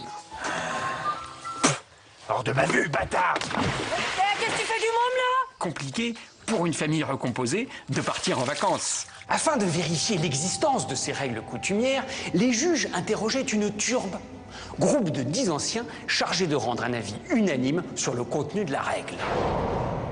Messieurs de la turbe, considérez-vous cet enfant comme légitime? Non, c'est un bâtard et c'est notre dernier mot, juge Jean-Pierre. Mais la turbe ne constituant qu'un seul témoignage, Louis XII imposa que le juge fût éclairé par 2 témoignages, c'est-à-dire 2 turbes. Vos désordres aux audiences. On entreprit, à partir du XIIIe siècle, de mettre par écrit les coutumes. Mais la rédaction des coutumiers ne fut pas chose facile et dura près de 3 siècles. Bon, donc on est bien d'accord, hein? Si un homme ramasse un fruit dans le verger du voisin, le fruit lui appartient, c'est bien ça? Ah bah oui. Ah bah si, ah bah oui. Ah bah oui. La Révolution française abroge le droit coutumier. Désormais, seule la loi écrite et votée par les représentants du peuple fera foi. Hélas, depuis 2 siècles, le nombre de lois, de décrets, d'arrêtés en tout genre n'a cessé d'augmenter. Et dans certaines affaires, les avocats, pour convaincre les juges, sont même contraints de faire appel à des professeurs de droit. Si j'ai bien compris, messieurs les agrégés, l'article 146.1 du Code des pensions de retraite des marins français du commerce de la pêche ne s'applique pas. Ah bah non. Bah, enfin, monsieur, est-ce que vous avez entendu... Ça vous rappelle rien? Et il est 23h, on va retrouver bien sûr Paul Bouffard pour les dernières informations de la soirée.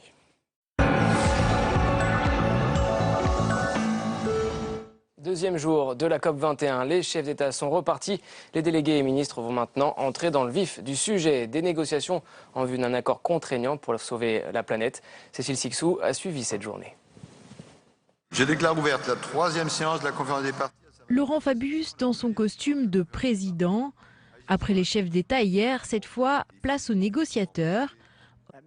Australie, Union européenne, Chine, 195 pays réunis dans cette grande salle au Bourget pour trouver un accord sur le climat. Un objectif pas évident, il faut rédiger avant la fin de la semaine un texte qui convienne à tout le monde et qui permette de limiter à 2 degrés le réchauffement de la planète d'ici 2100. En marge des négociations, un mini-sommet africain réunissant 14 dirigeants du continent autour de Ban Ki-moon et François Hollande. La France pourra investir, et l'Agence française de développement ici représentée en sera le levier, 2 milliards d'euros en faveur des énergies renouvelables sur le continent, soit l'équivalent de 20% de ce que vous préparez.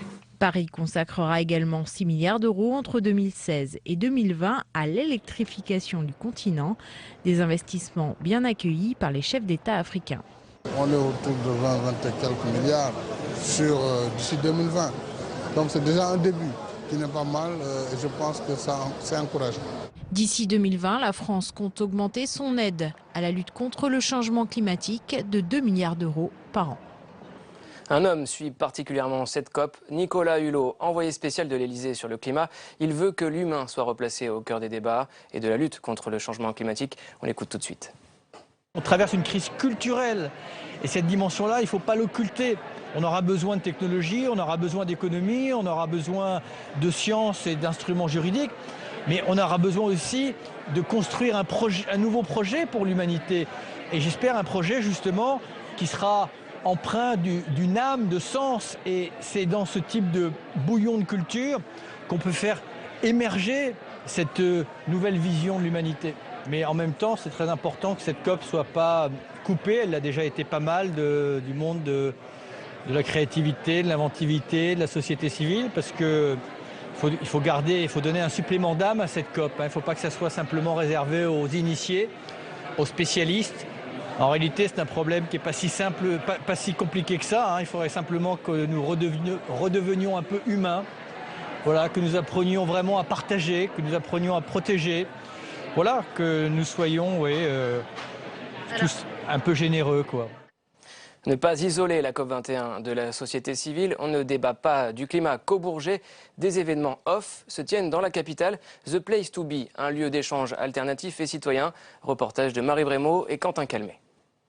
C'est un lieu atypique et éphémère qui a vu le jour à côté de la gare du Nord dans le 10e arrondissement de Paris. The Place to Be se veut une plateforme alternative aux négociations de la COP21 qui se joue au Bourget. Ici, plus de 600 blogueurs, journalistes, designers, artistes venus du monde entier échangent, se rencontrent et imaginent leurs solutions au réchauffement climatique. Je sais à quel point il est nécessaire qu'on croise les savoir-faire, qu'on mette des compétences ensemble pour essayer de créer des logiques qui permettent d'aller un petit peu plus loin. Et je sais à quel point il est difficile de parler de ces sujets. Ça a beau être l'enjeu majeur de notre civilisation, on s'en empare pas plus que ça. Chaque jour, durant la COP21, The Place to Be accueille des ateliers créatifs, des conférences, des émissions de radio, dont une animée par le journaliste Stéphane Paoli. Et la force d'un lieu comme celui-ci ici, c'est de démontrer que si on n'a pas une approche systémique des questions qui se posent à nous aujourd'hui, on ne pourra pas les résoudre. Et au fond, cette intelligence en connectée, cette intelligence en réseau, il y a ici des architectes, des océanographes, des économistes et des historiens. Tout ça réfléchit ensemble à ces questions-là et je trouve que c'est très stimulant. Mélanger les univers et les savoir-faire de la société civile. Aujourd'hui, des personnalités aussi diverses que Nicolas Hulot, la chanteuse Barbara Hendricks ou la journaliste canadienne Naomi Klein partageaient leur point de vue sur l'urgence climatique. La preuve que l'écologie peut largement fédérer. Au Sénat, l'écologie plus que jamais au cœur du débat budgétaire et les parlementaires ont rejeté ce volet. Dans le budget 2016, ils ont jugé insuffisantes les propositions du gouvernement en la matière. Les détails avec Flora Sauvage. Cette année encore, la tendance se confirme. À l'heure de la COP21, les crédits dédiés à l'écologie dans le projet de loi de finances pour l'année 2016 sont en baisse. Ils passent de 6,59 milliards en 2015 à 6,49 milliards en 2016. Je trouve que c'est un très mauvais signal donné pour le pays hôte de la COP21, d'autant que le président de la République s'était engagé il y a 3 ans de faire de la France le pays de l'excellence environnementale. Tout gouvernement est libre de ses choix, mais ce qui est vraiment aujourd'hui, je trouve assez odieux pour la population, c'est de dire on vous tient un discours sur l'environnement et en acte on fait exactement l'inverse. Le ministère de l'écologie est le 2e ministère le plus touché, après celui de l'économie, par l'effort budgétaire. Cette année, on évoque une baisse des crédits, mais il faut aussi évoquer à l'échelle du ministère de l'écologie la perte de près de 700 emplois. À gauche, on fait front derrière le gouvernement. Il y faut des moyens, certes, mais ciblons mieux nos moyens, et c'est ce que propose Ségolène Royal avec ce budget, et je crois que nous obtiendrons des résultats. Loin des beaux discours du Bourget, dans ce projet de loi de finances, l'environnement ne semble pas une priorité pour le gouvernement. Les suites maintenant de l'enquête sur les attentats de Paris. Un homme de 25 ans a été placé en garde à vue. C'est un proche de Jawad Ben Daoud, le logeur des terroristes à Saint-Denis. Il est soupçonné d'avoir joué le rôle d'intermédiaire pour la fourniture de l'appartement qui aurait servi de repli à Abdelhamid Abaoud après les attentats. Conséquence directe des attentats, les États-Unis renforcent leurs opérations au sol en Syrie, mais aussi en Irak. Une unité de force spéciale va être déployée. Écoutez Ashton Carter, le secrétaire d'État à la Défense. En coordination avec le gouvernement irakien, nous sommes en train de déployer une unité spécialisée des forces spéciales pour aider les forces irakiennes et kurdes Peshmerga. Ces forces spéciales seront à terme capables de conduire des raids, libérer des otages, obtenir du renseignement et capturer des responsables du groupe État islamique. Elle sera également en position de conduire des opérations unilatérales en Syrie. Plus tôt dans la journée, Berlin confirme l'intervention de son armée dans la lutte contre Daesh. 1200 soldats allemands et des avions de reconnaissance pour appuyer les bombardements en Syrie. Demain, c'est au tour du Royaume-Uni d'opter oui ou non pour des frappes contre l'État islamique. Un vote aura lieu au Parlement, comme l'a annoncé David Cameron hier. On passe tout de suite à la revue de presse.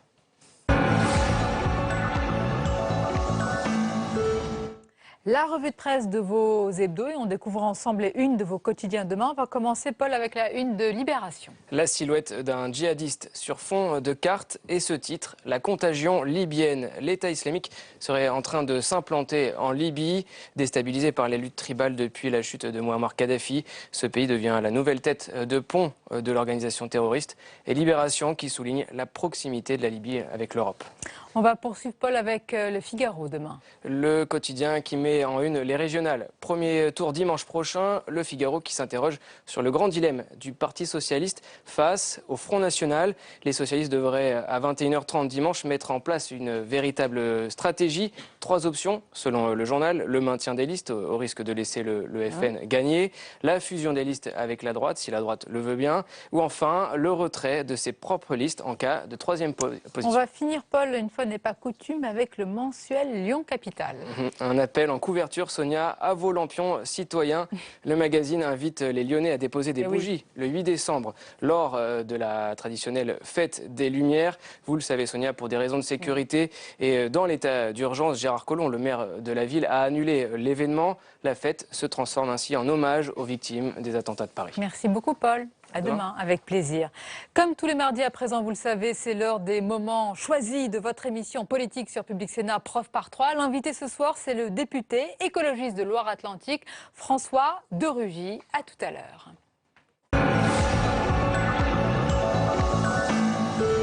À la précédente conférence mondiale de lutte contre le changement climatique, il y avait encore des gens qui contestaient la réalité du changement climatique.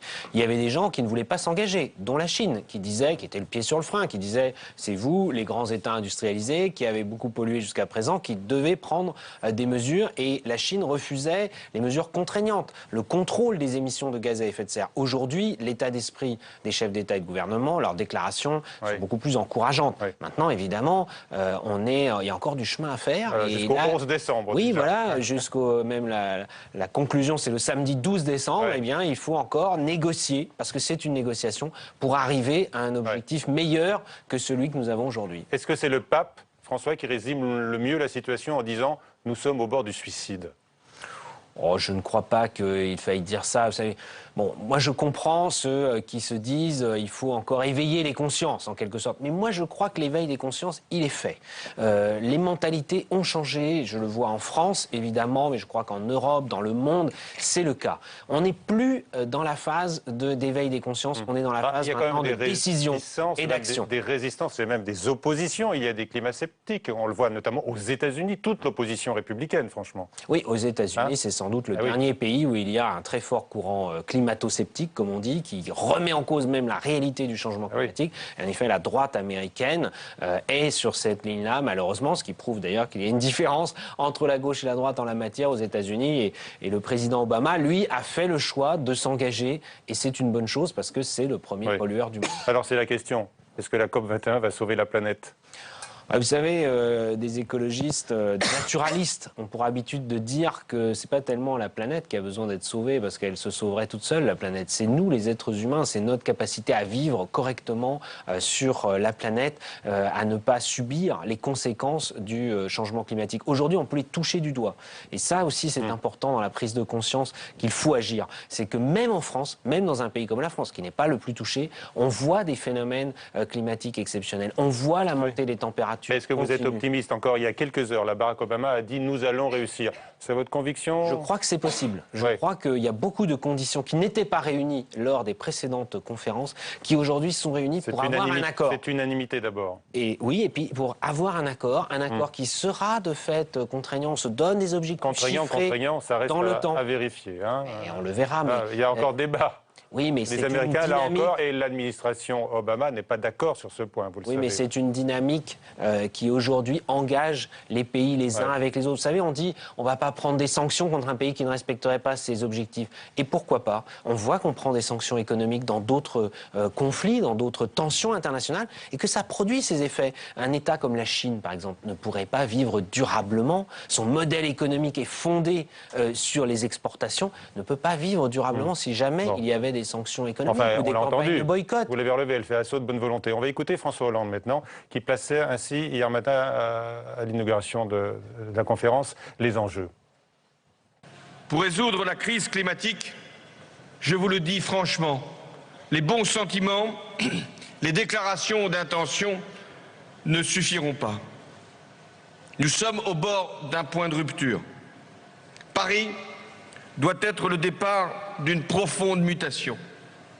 Nous ne pouvons plus considérer la nature comme un vulgaire et inépuisable réservoir de ressources destiné à notre seul et plein accomplissement. Voilà le chef de l'État qui met en garde contre les bons sentiments. Et aujourd'hui, on a entendu Manuel Valls préciser qu'il fallait prendre en compte les spécificités de certains pays. Comment est-ce que vous comprenez cette phrase ? C'est normal, vous savez, les pays ne sont pas tous dans la même situation en termes d'émissions de gaz à effet de serre.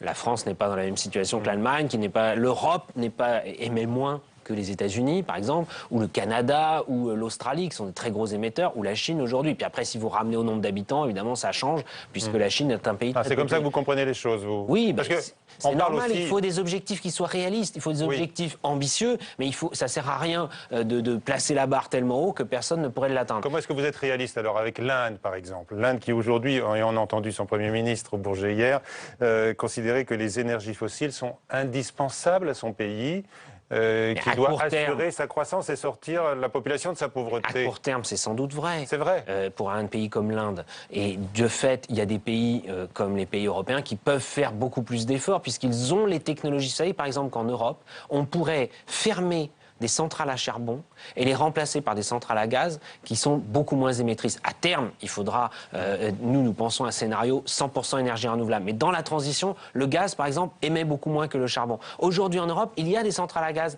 neuves qui sont à l'arrêt, simplement parce qu'on a laissé, par faiblesse politique, les centrales à charbon ou les vieilles centrales nucléaires. En Europe et en France particulièrement, il y a aussi des centrales nucléaires. Et certains spécialistes, scientifiques, disent qu'elles font partie de la solution. Aussi. Mais vous savez, il y a des centrales nucléaires. En France, on est le pays le plus nucléarisé au monde pour ce qui est de la production d'électricité. Mais déjà, ramener à toute l'énergie dans le monde, c'est infinitésimal. Donc personne n'imagine que demain, la solution, ce soit le nucléaire. Et je vais même vous dire, il n'y a pas la solution. Mais évidemment, l'état d'urgence, ce sont des mesures exceptionnelles qui font partie de l'état de droit. Moi, je veux le dire très clairement, celles et ceux qui disent et qui entretiennent l'ambiguïté, ce n'est plus l'état de droit. Si, justement, c'est une procédure qui est dans notre droit. Mais l'état d'urgence pourrait devenir un peu permanent, alors s'il est prolongé au-delà du 26 février. Attendez, là, on a parlé de 3 mois. Peut-être le gouvernement envisage 1 mois supplémentaire, c'est pas ce que j'appelle l'état permanent.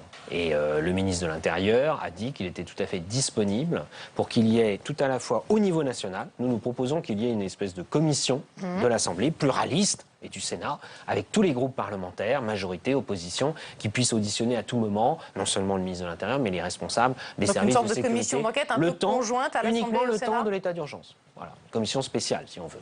Mais avec des gens qui connaissent bien les sujets. Et puis qu'au niveau départemental, dans tous les départements de France, puisque les préfets ont été invités à informer les élus, eh bien que là aussi, il y ait des réunions régulières et qu'on puisse interpeller sur tel ou tel cas s'ils apparaissent litigieux, et avec les associations de défense des droits de l'homme. Je ne peux pas accepter que les forces de sécurité aujourd'hui puissent prendre en charge dans l'espace public des casseurs, parce qu'ils ont décidé, dans l'irrespect complet, y compris l'irrespect de la mémoire de ceux qui sont tombés, de jeter des projectiles sur des forces de l'ordre en s'en prenant à l'État et à ceux qui l'incarnent par l'uniforme qu'ils portent. Je ne l'accepterai jamais, et tous ceux qui l'acceptent sur ces bancs, dont M. Mamère qui s'agite, sont dans l'irresponsabilité totale, et je tiens à le dire très clairement ici. Donc Noël Mamère est irresponsable, si on suit bien le ministre de l'Intérieur cet après-midi à l'Assemblée nationale. Ça rejoint toutes vos critiques contre vos anciens amis. Alors, il faut reconnaître à Noël Mamère au moins une cohérence, c'est que lui, il n'a pas voté l'état d'urgence.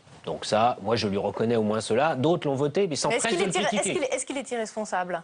Moi je pense que dans la période actuelle, oui, c'est irresponsable de dire qu'il y a besoin de prendre aucune mesure particulière. Ça, c'est le refus de voter l'état d'urgence. Et puis, dès qu'il est appliqué, et c'est là que je dis qu'il y a des personnes qui l'ont voté, mais qui s'empressent de dire que l'application ne leur convient pas. Mais à ce moment-là, il ne fallait pas le voter. Parce que c'est normal qu'il y ait des assignations à résidence ou des perquisitions. C'est le but de l'état d'urgence. C'est normal. À résidence touche des militants écologistes. Est-ce que là, on ne s'éloigne pas un peu du terrorisme ? De qui on parle ? De qui on parle ?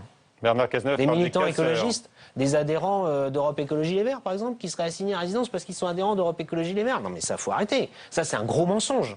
C'est un énorme mensonge. C'est pas des militants écologistes. Moi, je peux vous le dire parce que je sais de quoi je parle à Nantes avec l'histoire de Notre-Dame-des-Landes. Les zadistes. Où les violents s'infiltrent systématiquement dans le mouvement d'opposition pour le saboter d'ailleurs. Eh bien, et c'est la même chose qui s'est passée place de la République, et c'est non seulement abject d'avoir utilisé les objets qui avaient été mis là à la mémoire des victimes, mais en plus avoir dit on maintient cette manifestation, il faut y aller, et encore après certains responsables politiques, notamment écolos, qui disent si cette manifestation n'avait pas été interdite, il n'y aurait pas eu de débordement. Ah bon, maintenant c'est l'État qui va être responsable des débordements qui ont été commis par ces gens violents? Non, les gens qui ont été assignés à résidence, ils l'ont été parce que il y avait des motifs qui montraient des motifs que, par terroristes, exemple, par exemple, ils refusaient... Alors, il y a les motifs, oui, il y a les motifs liés au terrorisme, c'est l'objet principal, mais il y a aussi les motifs, et moi je l'assume, des gens qui ne veulent pas respecter les interdictions de manifestation, qui veulent organiser des manifestations dont on sait qu'elles vont avoir ces conséquences violentes. Parce que vous savez, sur la COP21, on le savait bien avant les attentats. Il y avait des gens qui préparaient des opérations de sabotage dans des manifestations. Et d'ailleurs, qui manifestaient en disant on est anti-COP21. C'était pas pour la COP21. Nous, on manifeste pour la COP21. Donc finalement, on étend l'état d'urgence au-delà du terrorisme,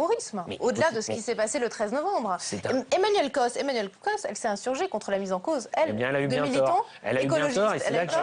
Qu'est-ce qu'elle nous a dit précisément, Emmanuelle Cos? Alors, elle s'est insurgée, elle est effectivement. contre la mise en cause de militants écologistes assignés à résidence, et elle souhaite que soient examinées l'ensemble des raisons qui ont conduit à cette assignation. Elle parle donc, elle, bien de militants écologistes, pas comme vous. Qu'est-ce que vous lui répondez? Elle a raison sur le fait de dire regardons les raisons qui ont conduit à ces assignations à résidence. Mais moi, je ne les conteste pas a priori comme certains le font, parce que je vais vous dire, certains, même ceux de mes collègues, par exemple, qui ont voté l'état d'urgence, dès que c'est mis en application, ils ne l'acceptent pas. À ce moment-là, il ne fallait pas le voter, parce qu'on savait que dans les applications, il y aurait assignation à résidence, perquisition. Et moi, je veux vous répondre sur la question, on dit « Ah, mais ce ne sont pas des djihadistes ». Mais évidemment que ce ne sont pas des djihadistes, que certains ont été mis en assignation à résidence. Mais il se trouve que nous sommes dans un pays qui non seulement a la menace terroriste, mais doit organiser cette COP21. Et moi, je voulais qu'on maintienne l'organisation de la COP21. Et donc, ça nécessite de très gros moyens de police, de sécurité. Et vous croyez que les gendarmes, les CRS, les policiers n'ont pas autre chose à faire que d'essayer d'aller sécuriser ces manifestations dans cette période de COP21? C'est pour ça. Et alors, quand il y a des gens, que j'ai encore entendu ça à l'Assemblée nationale, qui comparent avec les marchés de Noël et les marathons. Mais de qui se moque-t-on pour dire une énormité pareille? Vous croyez que dans les marathons, il y a des gens cagoulés, casqués, qui veulent attaquer les policiers? Enfin, on sait très bien que ça n'a rien à voir. Certains disent qu'on interdit les rassemblements d'idées, mais qu'on autorise en revanche les rassemblements de sportifs ou effectivement les marchés de Noël. Je vais vous donner un exemple précis, car j'ai eu à travailler par le passé là-dessus. Les matchs de foot. On sait qu'il peut y avoir des débordements violents parfois dans les matchs de foot. Eh bien, actuellement, et les supporters actuellement l'acceptent, tous les déplacements à l'extérieur sont interdits. C'est-à-dire que vous êtes supporter nantais, il y a un match dans une autre ville, eh bien c'est interdit. Pourquoi? Parce que vous savez très bien que ça nécessite un déploiement de policiers et de CRS supplémentaires quand il y a ces déplacements. Alors, et que dans la période actuelle, encore une fois, on a autre chose à faire. Et Jean-Luc Mélenchon, pour lui, cet état d'urgence, c'est un instrument pour criminaliser les mouvements sociaux. Il dénonce le recours à des lettres de cachet. Vous lui répondez quoi? Mais de toute façon, il le disait déjà avant. Toute cette thématique que moi je conteste depuis toujours, de la criminalisation du mouvement social, c'est quelque chose qu'il disait déjà avant. Il le disait sur Air France. Ça n'avait rien à voir avec l'état d'urgence. Quand il y avait des procédures judiciaires, procédure judiciaire. Les personnes qui ont été interpellées le matin, pas la nuit, le matin, sur mandat judiciaire, ils le contestaient aussi. Donc si vous voulez, ça c'est les gens qui contestent systématiquement l'état de droit et qui contestent systématiquement l'autorité de l'État quand ça ne va pas dans leur sens. Ils sont pour l'autorité de l'État quand ça va dans leur sens, ils sont pour l'autorité judiciaire quand ça va dans leur sens, mais pas quand ça va quand c'est pas dans leur sens. Et par ailleurs, excusez-moi, les violences... Vous êtes en train de dire que Jean-Luc Mélenchon n'est pas très démocrate alors? Je pense qu'il n'est pas dans l'idée de respecter la justice indépendante. Face au risque du FN, Emmanuelle Cos s'est prononcée très clairement hier pour un retrait des listes ELV si cela doit permettre de faire battre le FN. On sait qu'au PS, il y a un débat qui n'est pas clarifié sur la fusion, le retrait, le maintien. Est-ce que vous avez une position claire à faire valoir? ELV, j'ai pas très bien compris cette prise de position parce que j'avais pas compris que les listes ELV avaient vocation à se maintenir au deuxième tour. Déjà, ça voudrait dire qu'elles feraient plus de 10%. Bon, on va voir, mais je crois que vaut mieux être modeste et humble. Ça n'apparaît dans aucune région pour l'instant, cette perspective-là. Et si c'était le cas, est-ce que ça veut dire qu'elles auraient vocation à se maintenir C'est-à-dire qu'elle n'aurait pas vocation à fusionner avec la gauche pour essayer de gagner. Alors si c'est le cas, ce serait encore plus l'éloignement de ce qui a toujours été normalement la stratégie des écologistes, qui était le rassemblement de la gauche et des écologistes pour gouverner. Emmanuelle Cos a très clairement dit qu'elle agirait en fonction de ce que ferait le PS. Mais ce qu'on comprend, c'est qu'elle invite le PS à se retirer en cas de risque du FN et qu'elle le fera également. C'est une position qui englobait toute la gauche. Moi, ce que je veux dire très clairement, bien sûr, il faut attendre le premier tour, mais enfin, on ne va pas croire que tout d'un coup, le Front National va s'effondrer le 6 décembre dans les urnes, parce que ce n'est pas simplement les sondages. Et c'est pour ça que moi, je le dis depuis de nombreux mois, et pas simplement à ELV, je le dis à l'ensemble de la gauche et des écologistes. Regardons la réalité en face, lucidement. Le Front National ne cesse d'augmenter, et depuis des années, là aussi, c'est pas la gauche, la droite. En 2012, après 5 ans de Sarkozy, 18% pour Marine Le Pen. En 2014, aux européennes, après 2 ans de François Hollande, 25% pour Marine Le Pen. Ensuite, au cantonal, les élections départementales, vraiment locales, 25% de nouveau pour le Front National. Donc malheureusement, la surprise aux élections régionales, ce serait que le Front National descende en dessous de ces niveaux. Je n'y crois pas. Donc il faudra faire face à cette situation. Et moi j'inviterai, le soir, je le dis dès maintenant, au dialogue entre les listes, on va dire de droite classique et de gauche de gouvernement qui pourraient se maintenir, à dialoguer, à se mettre autour de la table, le cas échéant. J'espère que c'est quand même possible dans notre pays de se mettre autour de la table, même si on a pu marquer plutôt les divergences de projets, de bilans dans nos régions. Et à ce moment-là, on verra quelle est la meilleure solution, région par région, pour empêcher le Front National de gagner dans des triangulaires. Et à ce moment-là, oui, toutes les solutions doivent être envisagées, oui, parfaitement. Car si on veut sincèrement éviter que le Front National gagne une région simplement par l'effet des triangulaires, s'il gagne une région parce qu'il a la majorité absolue, c'est que les habitants de cette région l'auront voulu majoritairement. Mais s'il gagne avec 34-35% simplement parce qu'il y a eu une triangulaire, à ce moment-là, je pense que ça n'aurait pas été responsable. Moi, j'en appelle à la responsabilité. Vous appelez... Au premier tour, il faut se rassembler. Ça, c'est clair que pour le premier tour, il faut se rassembler. Parce que si la gauche, les écologistes ne se rassemblent pas, c'est un processus d'auto-élimination. C'est-à-dire qu'on ne compte plus pour le deuxième tour. Là, c'est trop tard, cette position. C'est-à-dire que le choix a été fait... Ah non, mais les électeurs... Moi, je m'adresse aux électeurs. Ah non, ça, je m'adresse pas. Qu'est-ce que vous dites aux électeurs de ELV, ça, c'est clair. Qu'est-ce que vous dites aux électeurs qui ont un bulletin de vote Europe Écologie Les Verts? Je leur dis, parce que je les connais, je les rencontre tout le temps, et je l'ai encore fait ce week-end dans ma circonscription à Nantes, à Orvaux. Ils me disent qu'ils sont inquiets et je sens une aspiration. D'accord, mais qu'est-ce que vous leur dites quand ils ont le choix effectivement de prendre un bulletin Europe Écologie Les Verts? Pas touche. Je suis allé faire campagne dans beaucoup de régions et pour des listes de gauche et écologistes de rassemblement, car il y a des écologistes sur des listes de gauche sortantes. Monsieur Kéran en Auvergne-Rhône-Alpes, il y a beaucoup de candidats écologistes sur sa liste. Monsieur Bartolone en Ile-de-France, Monsieur Clergeau en Pays de la Loire. Je pourrais multiplier les exemples. Monsieur Saint-Ignon dans le Nord-Pas-de-Calais-Picardie. Eh bien, j'invite les électeurs à se rassembler avec ces listes. Et surtout ne pas s'emparer d'un bulletin de vote avec le logo Europe Écologie Les Verts. On a compris. La division, je pense, ne servira que la droite et l'extrême. Est-ce que vous en appelez on parle beaucoup de l'Union nationale, est-ce que vous en appelez à l'Union nationale contre le Front National? Je suis assez favorable, pour ma part, à ce que l'on regarde quand on peut travailler ensemble. Je vais vous dire, je vais même plus loin, je pense qu'en 2017, l'élection présidentielle se jouera sur la capacité de celui qui pourra, face à Marine Le Pen, incarner un large rassemblement. Je pense que François Hollande peut le faire d'ailleurs, mais qu'il doit s'en donner les moyens. Vous ne souhaitez pas qu'il y ait de candidats écologistes à la présidentielle? Ça ne servirait à rien qu'à d'abord à affaiblir l'écologie. Parce que faire 1%, 2%, mais même là peut-être 5-6%, c'est ce qu'on voit, à quoi ça sert sinon? À mettre en scène l'impuissance de l'écologie.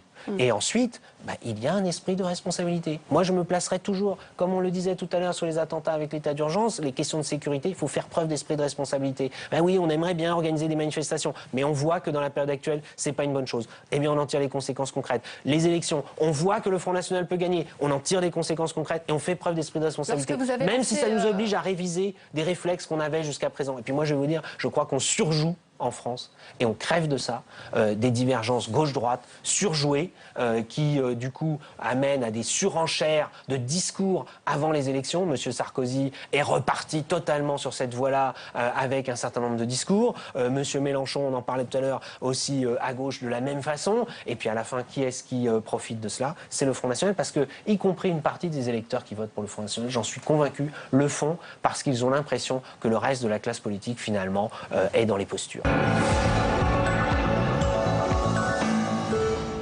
Et voilà pour ces moments choisis de Preuve par 3. Merci de votre fidélité. On arrive à la fin de notre émission. Rendez-vous demain, bien sûr, 22h, 23h30 avec de nouveaux débats, invités. Et l'invité de l'entretien, ce sera demain l'ancien ministre Thierry Breton, aujourd'hui PDG d'Atos. C'est l'un des plus grands champions dans le monde de l'informatique et des nouvelles technologies.